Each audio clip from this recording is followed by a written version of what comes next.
Қайғылы күн достар, сіздің білем мен Камиля. Һәм мин Наилә. Һәм бүгін біз сіздің үшін әкият сөйлеме тапшыруының яңа шығарылышын төшерәбез. Дөресен генә әйткәндә, бүгенге шығарылыш берничә момент белән алдагыларыннан аерылып торачак. Беренчедән, без бүген икәү генә. Икенчедән, без татар халык әкиятен түгел, заманча язучыларның, дөресрәге бер язучының әкиятенә тукталырга булдык, һәм ул Резида Вәлиеваның Тамгалы куян әкияте. Наилә, әкиятне укыдыңмы? Укыдым, бик тиз укыдым. Һәм ул шундый бик аңлаешлы сюжет иде. Мен кадәр укыган шикелле хәтта. Истәлеге кирәк бишә. Әйе, ике сүз белән генә, ике җөмлә белән генә. Бер куян яшәгән, аны бик иркәләгәннәр, әтисе дә, әнисе дә, һәм ул бик надан булып үскән, бик ялка булып үскән, мәктәпкә дә бармаган ул. Һәм үзенең наданлыгы аркасында аның колагын тешләгәннәр.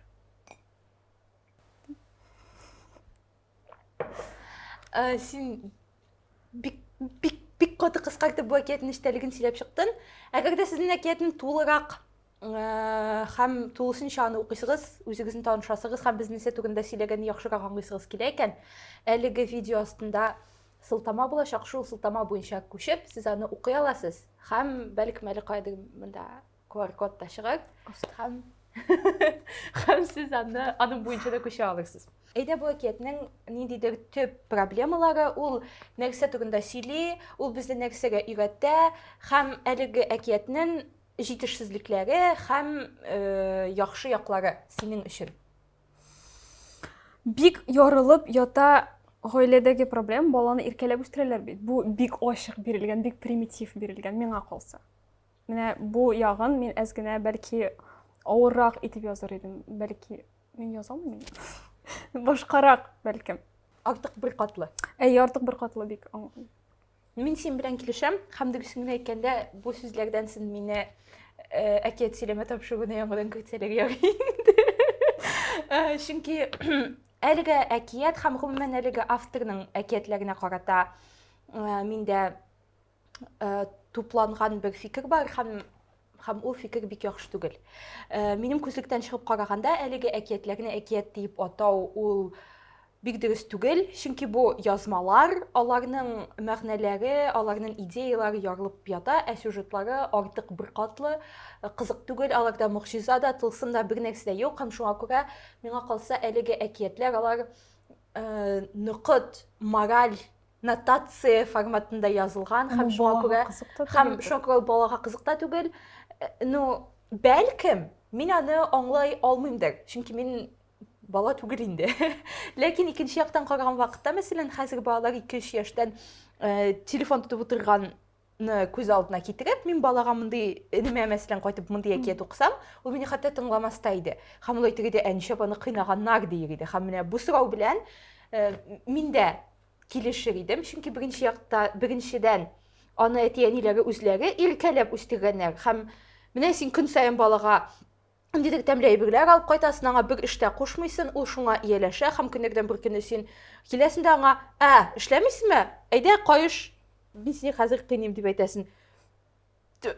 Аңлашылып тора инде, ул балада шок булачак икәне, һәм ул шундый тискәре реакция күрсәтәчәк икәне, һәм шуңа күрә ул тәрбияви яктан чыгып караганда да бу бик уйланып бетмәгән һәм ниндидер бармактан суырып чыгарган сюжет кебек миңа. Минем тагын әлеге әкиятнең кайбер кызыклы моментларына тукталып китәсем килә һәм алар турында синең фикереңне беләсем килә иде. Куян идән качып чыгып киткәнәсен, ул урман буенча чабып бара һәм бер хайванны күрәштен ямьсез дип уйлый, икенчесен күрәш инәле дип уйлый, өченчесен аңа тавышы ошамый, дүртенчесе аңа тагын ниндидер булып тоела. Бу проблеманы бала күзлегеннән түгел, зур кеше күзлегеннән чыгып караганда, мәсәлән, мин үземнең инемә укыган очракта мин әйтер идем, менә бу лукизм турында, менә бу ниндидер дискриминациялау турында, чөнки кемдер сиңа ошамый икән, ул аны әле начар дигәнне аңлатмый дип әйтер идем.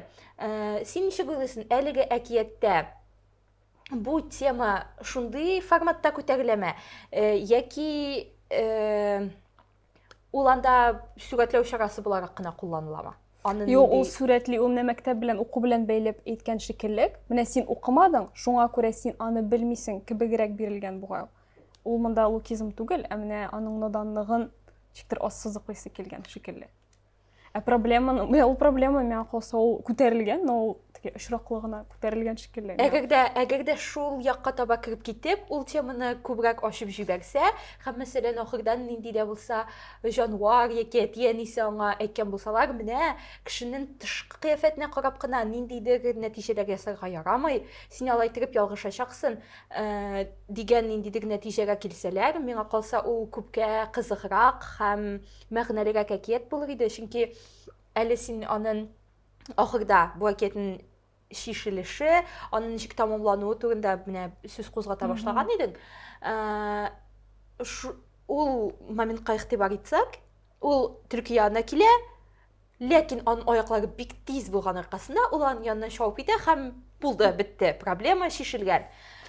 Һәм монда бөтен төп проблеманы малайның, куян малайның мәктәпкә йөрмәве һәм аның җанварларны аера белмәвенә кайтарып калдыралар.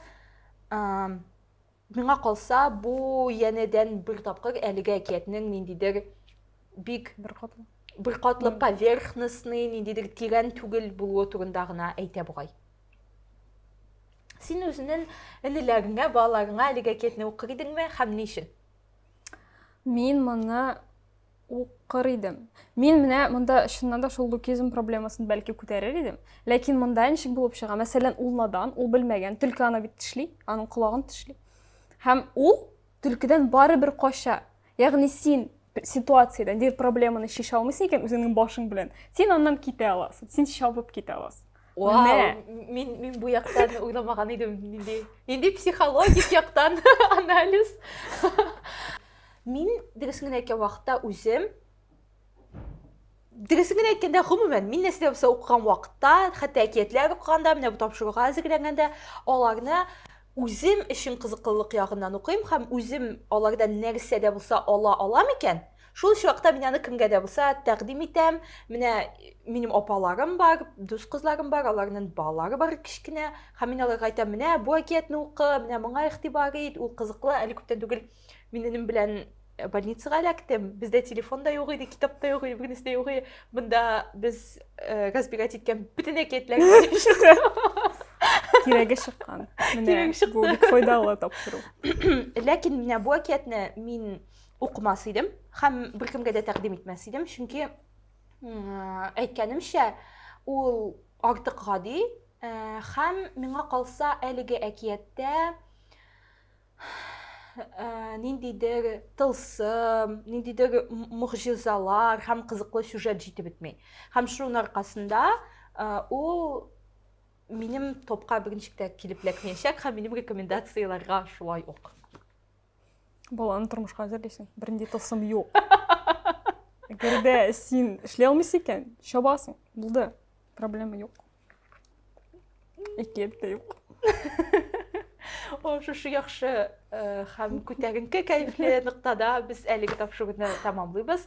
Әгәр дә сезгә бу әкият ошаган икән яки ошамаган икән һәм безнең яңачарак формат сезгә ничек барысы турында да комментарийларда языгыз, лайклар куйырга унытмагыз һәм шуның белән шул.